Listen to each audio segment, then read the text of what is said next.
If you haven't heard about what happened at the Gay Pride Parade in the Netherlands, it's likely because you haven't seen the infamous security footage that's currently going viral on Reddit and other places on the internet. Today, I'm going to show you portions of that security footage and tell you the story about what's really happening so you have context and can really appreciate what you're seeing. But before we get into that story, if you're a fan of the strange, dark, and mysterious delivered in story format, then you've come to the right place because that's all we do, and we upload once a week. So, if that's of interest to you, please swap out all of the Pop-Tarts in the like button's pantry for the unfrosted kind. Also, please subscribe to our channel and turn on all notifications so you don't miss any of our weekly uploads. Okay, let's get into today's story.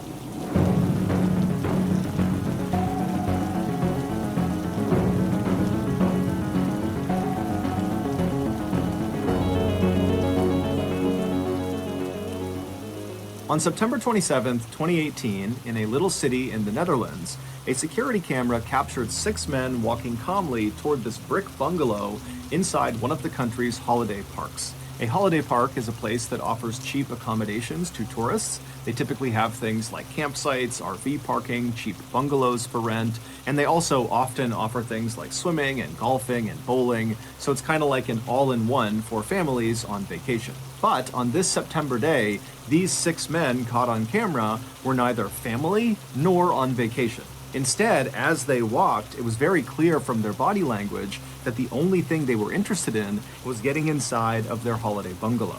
Once they did reach the front door of this bungalow, the apparent leader of the group, who had dark brown hair and a full beard, he pulled out a key, unlocked the door, he opened it up, and then he made sure the rest of the men took off their shoes before walking inside. And then once all the men were inside the door, the leader shut the door and locked it behind them, and then barefoot they walked through the hallway into this corner living room in the back of the bungalow. And in this room there was this L-shaped couch that was centered on a coffee table and a couple of chairs scattered throughout the rest of the room. And so the 6 men kind of took up seats in these different places, and then after they were all sitting down, 2 of the men who had been seen walking into the bungalow carrying backpacks and duffel bags, they pulled those bags out and set them on the coffee table. And as soon as these 2 men did that, the other 4 men who had been chatting amongst themselves went completely silent and turned and just faced the bags on the table. It was very clear that whatever was in the bags was very significant. So significant, in fact, that the group had pulled most of the curtains across all of the windows inside of this bungalow to make sure no one outside could look in and potentially see the contents of these bags. And once the 2 men unzipped the duffel bags and backpack and began putting the contents of the bags onto the table, it became incredibly clear why the men were so on edge. Inside of these bags were guns. And in the Netherlands, no private citizen is allowed to possess them. Over the next hour, the 2 men who had actually carried the guns into the bungalow, they began going over some instruction with the other 4 men of how to use these slick black pistols and AK-47 rifles. They taught them how to load the guns and reload and how to aim, and they did a number of dry firing exercises, which is basically pulling the trigger on any real gun when the gun is not loaded. And so these 4 students paid careful attention to their 2 instructors, and at some point they became more confident, and you could just see the excitement was building in the room. At one point, one of the students grabbed 2 of the AK-47 rifles and held one in each arm and pretended to fire them simultaneously, like you would see in the Rambo movies. But when one of the 2 instructors reached back into one of these bags and pulled out a new item, a vest, and laid it on the coffee table, immediately the mood in the room shifted again. Now the students seemed more nervous than excited. One of the 4 students eventually walked forward and somewhat reluctantly extended his arm to allow the instructor to slip the vest onto him. And then once the vest was put on this student, you can see in the camera footage there are pockets all over this vest with little wires poking out of them. This vest was a suicide vest, and the pockets contained explosives. As one of the instructors showed the student in the vest which cord to pull in order to detonate himself, you can hear in the background someone saying, "When the police come, you can take them with you." A little over 2 hours later, the 6 men were done, and they began packing up their arsenal of new weapons back into the bags, and then they stood up to leave. But when they left, it was the students who had the bags of weapons, not the two instructors. Once the 6 men had left the bungalow and were back outside again, they put their shoes back on, they locked the bungalow behind them, and then the 2 instructors were seen on camera walking away from the bungalow to a separate car. They drove off. And then the 4 men that now had the weapons, they walked to a nearby white cargo van, which contained 1 other man who had not been inside of the bungalow with them, but he was very much a part of this group. He was their driver. And so as the 4 men with guns approached the white van, the driver saw them, he climbed out, he ran around to the back and opened up the back doors that led into the windowless back cargo area of the van. And the 4 men with guns, they climbed inside, the driver shut the van, climbed back into the driver's seat, and then before long, the driver was leaving the parking lot and heading north towards the city of Amsterdam, which is the capital of the Netherlands. Every year, Amsterdam plays host to one of the largest gay pride parades and events in the world.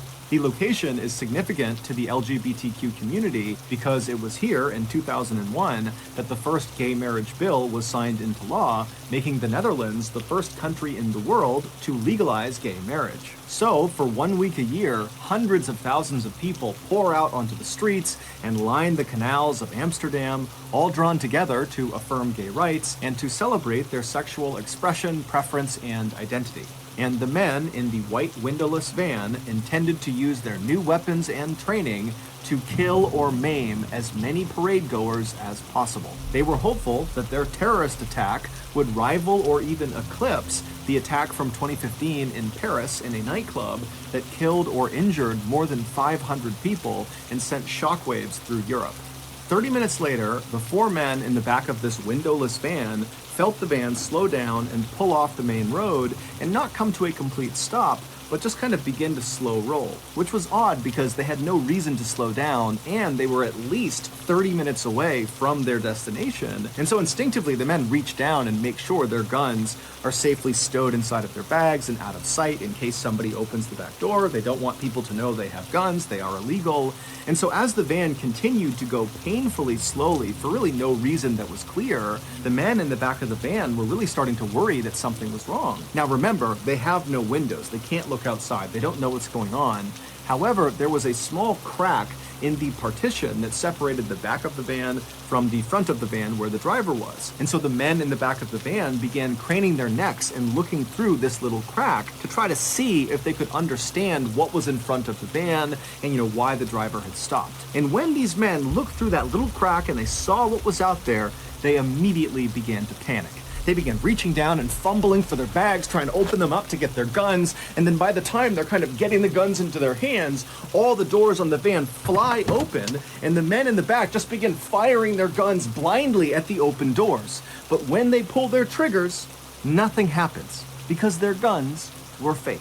They had been sold to them by the people who were flinging open their doors, the police in tactical gear with their dogs, and they knew these guys had fake guns. They knew their suicide vests were fake. They were full of fake explosives. They have nothing lethal inside of this van. And so the police, they just fling the doors open and send in the dogs. And so the dogs, they jump into this van, and these wannabe terrorists are screaming, and they're firing their fake guns at the dogs as the dogs are shredding these terrorists to bits. And then whenever they tried to jump out, the police would just pistol whip the terrorists until finally all of these wannabe terrorists were in the fetal position crying, or they were crouched down with their hands over their head. It would turn out the 2 instructors who had brought the duffel bags of guns into the bungalow with the other men, they were not other fellow terrorists. They were undercover police officers who were a part of the special national anti-terrorism team who were able to infiltrate this terrorist cell. These undercover cops were the ones who sold the fake guns and fake explosives to the terrorists, and they were the ones who set up this meeting at the bungalow, which allowed them to place cameras and listening devices all over the place. Plus, they were also able to bug the white van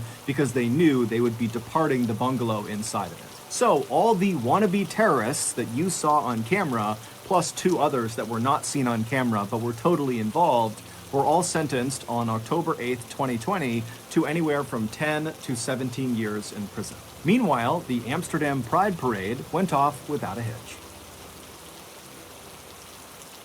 So that's going to do it. If you got something out of this episode and you haven't done this already, please replace all of the Pop-Tarts in the Like Button's pantry with the unfrosted kind. Also, please subscribe to our channel and turn on all notifications so you don't miss any of our weekly uploads. We have a podcast that puts out brand new podcast exclusive stories on Monday mornings, and on Thursday mornings we put out the remastered audio of our best YouTube videos. The podcast is called the Mr. Ballin Podcast, and it is available exclusively on Amazon Music. Consider donating to our charity. It's called the Mr. Ballin Foundation, and it provides support to victims of violent crime and their families. Monthly donors to the Mr. Ballin Foundation Honor Them Society will receive free gifts and exclusive invites to special live events. Go to MrBallin.Foundation and click on Get Involved to join the Honor Them Society today. We have 2 additional YouTube channels. One is called Mr. Ballin Shorts. The other is called Mr. Ballin en Espanol. We post near daily content on TikTok, Facebook, and Snapchat. All of those pages are just called Mr. Ballin. If you want to get in touch with me, please follow me on any major social media platform and then send me a direct message. My username is just @Mr. Ballin, and I really do read the majority of my DMs. Check out our merch at shopmrballin.com, and if you have a story suggestion, please submit it to our subreddit, just called Mr. Ballin. It's linked in the description below. So, whether I see you on Twitter, Instagram, TikTok, Reddit, YouTube, Facebook, other YouTube channels, the podcast, wherever, just know that I really appreciate your support, and until next time, that's going to do it. See ya.